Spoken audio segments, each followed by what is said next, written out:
So guys, alam niyo ba kung anong mas maganda sa isang Tesla? Dalawang Tesla, bale. Anong pinakamahirap na sasakyan na ginawa mo dito sa Wash Authority? And then, meron itong kapalit, no? So, satisfied naman si Sir. So, ipapasok nila yung... Guys, magandang na araw sa lahat, no? So, pagpasensya niyo yung boss ko, medyo may trangkaso ako eh. Pero, guys, papakita ko lang, no? Yung BMW 420D na, iba-black paint protection film natin. Ngayon, okay na siya. So, yung buong, convoy nila, sir, no? Kung naalala nyo, yung BMW nila, at of course, yung dalawang Fortuner nila, naka-full paint protection film package natin. Okay na silang lahat, malinis na silang lahat. So, pina-final touches na lang, and then ready for release na sila today. Guys, ipapakita ko sa inyo. Tara, tayo. Grabe, no? May alagdat na, pumapasok pa, no? Grabe. Grabe! Ang lipin ng salapi. So guys, alam niyo ba kung anong mas maganda sa isang Tesla? Dalawang Tesla, bale. So meron tayong dalawang Tesla Model Y na project ngayon for full paint protection film, no? Ang difference lang ng dalawang to, yung isang project natin, meron siyang Pro Shield Plus ceramic tint na pinapa-install na ginagawa nila ngayon. So right now, usually, ongoing pa tayo na installation, no? Guys, alam niyo ba, ang maganda sa Tesla? Kapag sa Tesla, guys, kahit naka-remote yung unit yun, nakikita mo siya. So for example, no, habang nagtatrabaho kami, yung may-ari ng unit, pwede niya kami i-monitor. Galing, no? Ang galing! Ang galing! So ngayon, mag-apply sila ng ceramic tint sa Tesla. Pero ito, naka-PPF na to, guys. Meron na nakalagay dyan. Pero of course, lilinisin pa natin yan. Pa-final pa natin yan, no? And then dito naman, meron tayong Toyota Tamara na FB type. Ito naman, ang package nila sa atin is Pro Shield Plus Paint Protection Film. Pero itong ulo niya lang. And then graphene coating na yung the rest. So hopefully, matapos namin sila today. Ito, mga na-detail na namin. So puro installation na lang tayo today. Tara, tanongin natin. Tara dito, mag-interview tayo. Mag-interview. So guys, sa Tesla naman, ang maganda sa kanila is yung mga binabaklas namin, unlike sa other cars, mas less sila. Mike, pwede bang mabilisan na interview? Storeboyin muna kita. Mahirap bang installan yung Tesla? Hindi. Tesla, hindi naman sir. Hindi naman siya gaano kahirap kasi cut naman yung mga Yung mga... panel. Oo. Compare sa mga para mas mahirap yung mga pickups ng mga pickups, SUVs. Oo, so, mas mahirap yung mga kasi may mga kurba sila na Sa mga bumper nila sa ibaba. So guys, yun, magandang balita. Hindi daw siya gano'n kahirap. No? Pero hindi totoo guys, kasi kung mapapansin nyo, yung design nila is very sleek. Very, actually very simple nga eh. Yet elegant of course. Hindi sila gano'n complicated in terms of our installation. Which is really good for our installers din. Pero, ang challenge lang sa kanila, mas maingat kami pag nagdi-dismantle tayo. Kasi bagong technology sila. So, iniiwasan natin na magkaroon ng konting issues. Pero usually, wala naman. So far, wala pa kami ng issue. Mas namimili lang talaga kami yung mga sigurado na safe na gawin. Yun yung ginagawa. Yun yung mga approaches namin. Yun muna guys, stay tuned. So, hopefully ma-release natin itong 3 unit today. Kasi busy sila sir. And then, marami pa tayong project actually. Pa-power through natin yan kahit nilalagnat tayo kasi lipin tayo na sa lapitan. Aray ko! Alright, see you guys.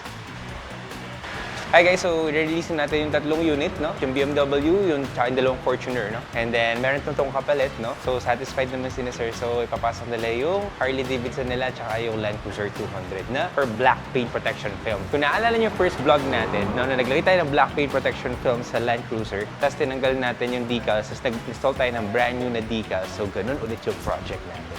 Alright? Istanongin natin yung mga installers natin kung anong sasakyan ang pinakamahirap na installan para sa kanila. Simula tayo kay Jan. Doon tayo sa pinaka-busy para maabala sila. Kaya gambalain muna ito dyan. Jan, para sa'yo, ano yung sasakyan na pinakamahirap na installan ng PPF? Tamaraw. Tamaraw. Saan part ng Tamaraw yung pinamahirap? Bumpers na rin. Bumper, no? Oo, hindi kasi mahirap talaga yan. Mahirap talaga yan. O, dito tayo. Dito tayo sa Rico. Sa pinakabata nating empleyado, guys. Bossing, ano yung pinakamahirap na sasakyan na installan mo ng PPF? Para sa'yo, yung anong unit yun? Itong tama raw, boss, yung fender niya. Oo, no? Pasok na pasok yung niya. Haba yung curve niya sa palikurum, boss. Hindi, totoo naman. Guys, actually, totoo. Mahirap yun sa Tamaraw, yung fender niya. Sobrang, yan, challenging niya. Ako may naiisip ako, pero hindi ko sasabihin. May sasabihin. Dito tayo kay Met. Anong sasakyan yung pinakamahirap na install mo sa PPF? For now, sir, ito yung Tamaraw. Tamaraw. Toyota, baka naman, ayusin niya. Nagreklamo. Pwede ba ilayo mo sa akin to? Ayoko makita ito. Hindi guys, yung Tamaraw kasi, ayan, papansin nyo. Usually kasi dito, yung curve niya yung problem, yung challenge dyan. Tapos, dito, may pressure dyan, tsaka dito. dito, minsan namimili sila kung saan nila tatanggalin yung pressure. Kaso, usually, ang tama raw is a white unit. So, as much as possible, kasi gusto namin buuin. Kaso, yun nga yung challenge niya. Yung curve niya, kasi kung makikita niyo dito, tapos biglang buo yan. Dito. Yun yung usually na nahihirapan sila. Pero the rest, of course, madali lang. Kaso, yung fender niya lang, ang challenge. Mike, tayo dito. Anong sasakyan ang pinaka... Bawal yung tama raw, pre, ha? Unahan na kita, pre. Baka wala na magpagawa ng tama raw sa atin ito, ha? Aray ko!